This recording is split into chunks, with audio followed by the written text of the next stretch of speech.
I am an amazing preacher at 2 a.m. I knock the socks off myself. I do. I'm profound. Amen. I am eloquent. I enlighten myself. I'm an insomniac, so I spend a lot of time at 2 a.m. But I have to tell you, I slept like a rock last night. Because I knew that when I came in, that I wasn't going to be speaking from here. I was going to be speaking from here. Yes. So I am hoping, praying, not for your kindness, because I know I'm among friends and family, but for Spirit to speak through me now. So I say to myself, peace. Peace, peace. We know that we are Spirit. We know that we are Spirit that comes down to the earthly plane, clothes ourselves in this body, for what? In my opinion, it's for the purpose of growth. I believe that we live in a universe that is based on the principle of growth. I believe that our purpose here is not only for our individual growth, but to contribute to the evolution of consciousness of God. That's not small, that's big. How does that manifest? Let's break it down. Let's start with the fact that my name is Jennifer Ann Fortunato. I was born in 1971. I'm half Lebanese, I'm half Jewish. I was born in Concord, Mass. Father Herb, Mother Lily. I don't like rainy days. I don't particularly like ice cream, and I've gotten to learn to like pizza. Wow. I like massage. I do Reiki. I'm a mother. I'm this. I'm that. I'm this one. I'm that one. I have this like. I have that like. Who are you? Yikes. Who are you? John Pippa. Oh, yeah, John Pippa. I'm not the same as you, so it appears. Raleigh, Shira, Isaiah, Bell. We appear to be different. I'm in my body. I appear to be female this time around. I appear to be white this time around. I appear to be upper middle class this time around. Fantastic. How about you? What do you appear to be this time around? Do you like rainy days? Maybe you love them. Mariano Parks did. My mother does. I can't stand them. Bad for my hair. I want to be out in the sun. Do you like ice cream? I bet the majority of you do. I don't. I don't like something that just is cold and that I can't chew. I'm more of a savory girl. If there were French fries at every checkout line, Yes. that'd be enormous. We appear to be different. We appear to be individual, and we are. This is not a myth. This is not something made up. I studied Eastern religions. My background, part of my identity in this lifetime, is that I studied Eastern religions. And in one branch of Hinduism, in philosophy, they say that this world is Maya, that it is unreal, that it is less than real. I struggled with that a long time, and I've come to the conclusion, for me, that that's not so. This world is real. This world, the manifest world, is as real and important and significant as the other side, as what appears to be in the unmanifest world, in the world of spirit. It's simply an extension of spirit. And I believe that we are the same. There's another analogy that people give, often found in Eastern religions, that God is like the sun. God is source, warmth, the giver of life. And from the sun, rays emit. It differentiates itself.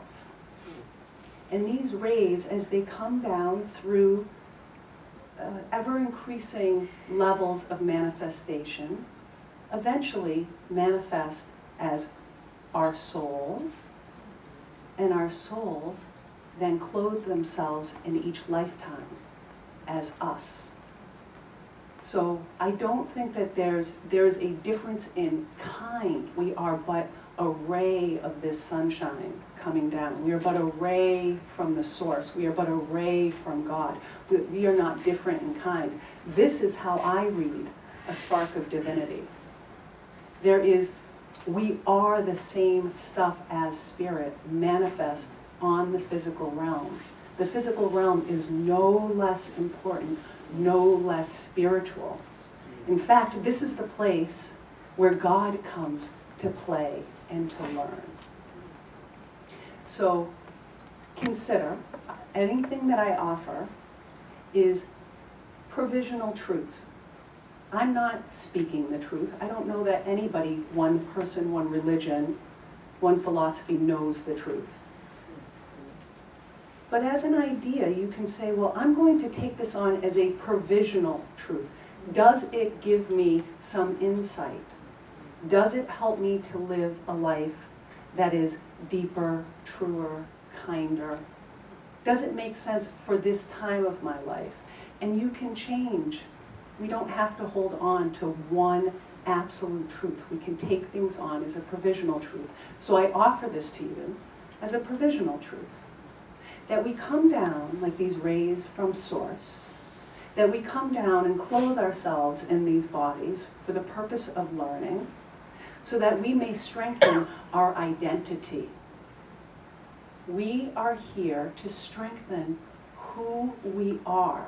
And what we are is components of a whole. Sister Martine will often say that we are like cells in the body of God. Mm-hmm. That we are component pieces, that without us, the whole is not whole.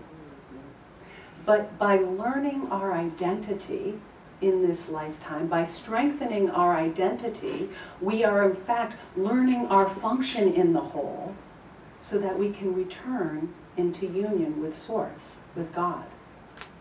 So God sends us out, if you will, as rays of sunshine into this manifest world for learning. We strengthen who we are, and then through the cycle of lifetimes, again a provisional belief, reincarnation that I work with, we cycle ourselves back towards God, knowing our individual, undeniably unique position, our own cell's function within the body of God. Now, when I say strengthen our identity, some of you might be going, well, that's not how I identify. I don't just identify as this person, this body. I'm more enlightened than that, Jennifer. What I'm saying to you is, not necessarily your ego. I'm not saying strengthen your ego. I'm saying strengthen your identity that is not just in this lifetime, but that is across lifetimes. That is not just this personality, but encompasses all the magnificence of who you are. Let me be clear, I am not bashing the ego. I don't believe in it. People have tried to break down the ego through time and religion, time and time again, beating themselves, wearing hair shirts, walking over, sticks and stones. How do I break down that ego? How do I get rid of it? If you heard me earlier, I said, the soul comes down, the soul, which is part of Source, and then clothes itself in this body, and also takes on this personality. It's essential that I'm Jennifer and you're John today, because otherwise, who's the speaker, who's the listener? In this situation, today, I'm the speaker, you're the listener. Guess what? Next week, maybe we reverse it. Next lifetime, maybe last lifetime, you were standing and I was listening. It's important that we have personalities. It's important that we have egos. Let us not bash them. Let us not say, if I could just get rid of my craving for ice cream. If I just didn't like French fries, I'd be a better person.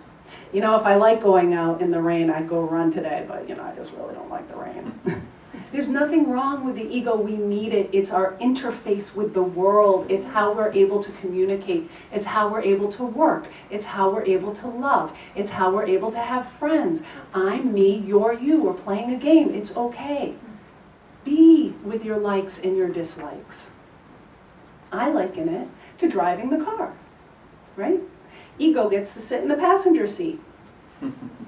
Ego's great with a map. I actually have terrible directional sense. But let's just say that my ego is good with the map. It's better with Waze. It listens well with Waze. My ego gets to choose the radio station. I like R&B. I listen to hip hop and old time rock and roll. That's what my ego chooses to listen to. My ego gets to play with how hot and how cold it is. We like it about 71 in the car. Sometimes when it's really hot, I put the AC on, I put the windows down. What does your ego do?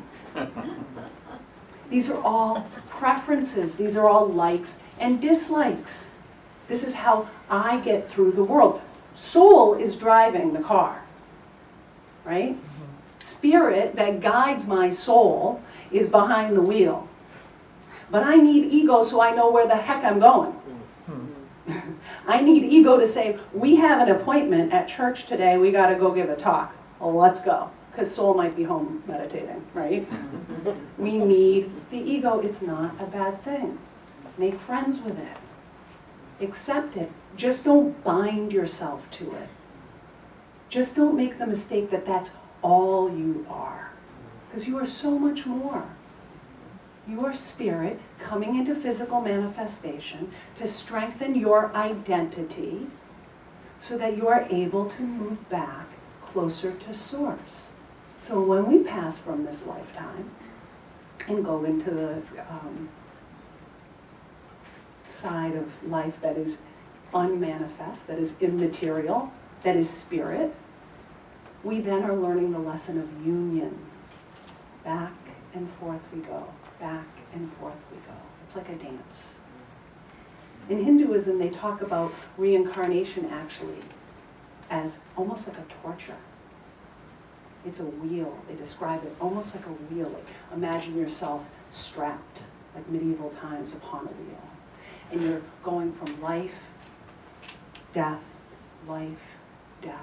lesson after lesson after lesson. How do I get off? It's like the Ferris wheel. It's fun when I get on for the first 5 minutes. It would not be fun after the 50th time. Let me off.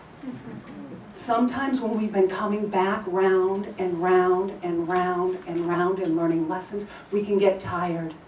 It can feel fatiguing to be in this life. We want to be home. We want to be on the other side. Right? We remember union. It's because we remember what it's like to have our thoughts instantly manifest, to have our emotions immediately understood one heart to another, because we're in that literal medium, that field of consciousness, of oneness, of union, and yet back round we come into physical manifestation, into these bodies, for the purpose of strengthening our identity. Why can't we just go there now? Why can't we just step across and stay there? Is it just that we haven't learned our individual, what our cell's function is?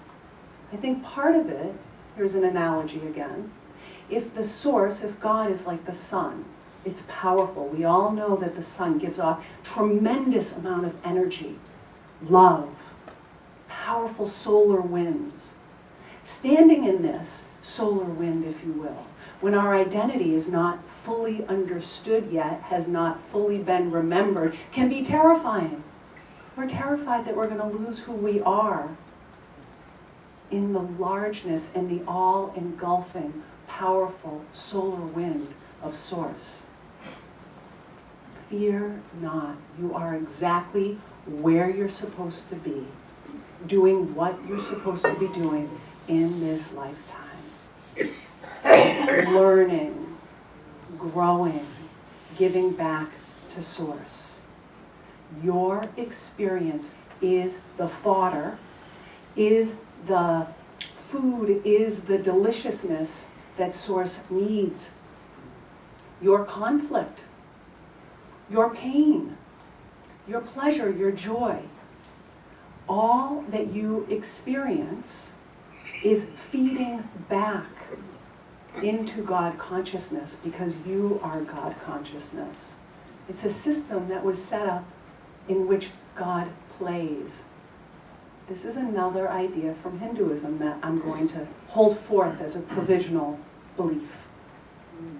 They talk about God in this sort of dance between the manifest and the unmanifest, singularity and duality, as play, as lila. God is playing this. He's not playing you. It's not a joke. It's not cruel that you're in this life. He is It is, consciousness is playing with itself. So there's a beautiful myth that I'll share with you, and it's from the Krishna tradition. Krishna is a cow herder in this myth and comes from a cow herding region. And Krishna in his teen years was quite the lover. He was quite the playboy. It's a very different conception of God than we have. And at night, Krishna, who was a flute player, would play his flute, and all the milkmaids would come sneaking out of their houses, leaving their husbands. These were married women, so think about all the taboos that are being crossed here. Would sneak out their windows, sneak out of their homes, go into the fields to be with Krishna. But how is Krishna with all these women? Krishna divides himself, portions out himself, so that he is dancing, looking in the eyes of, saying, "You are my one and only beloved," with each and every one. They form a circle, and they dance in ecstasy all night. God, the one, creating himself, in this case, into the many, so that each and every single soul knows that they are the beloved of God. We are doing the same thing. We are doing the same thing. God is one.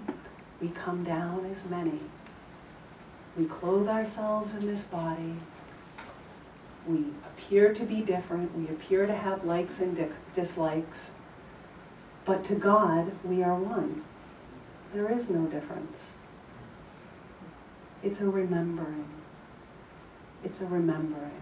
It's a remembering of what you are, who you are, and what your purpose is. Your purpose is growth.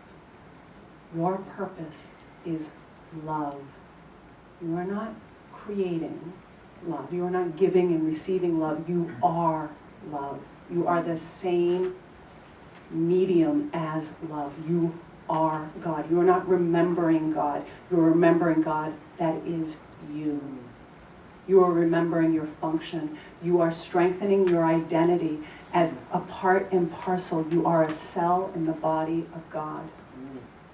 Patience, brothers and sisters, with this life and all the lives that you have. Patience with yourself. Patience with your emotions. Patience with your thoughts and feelings. Notice them.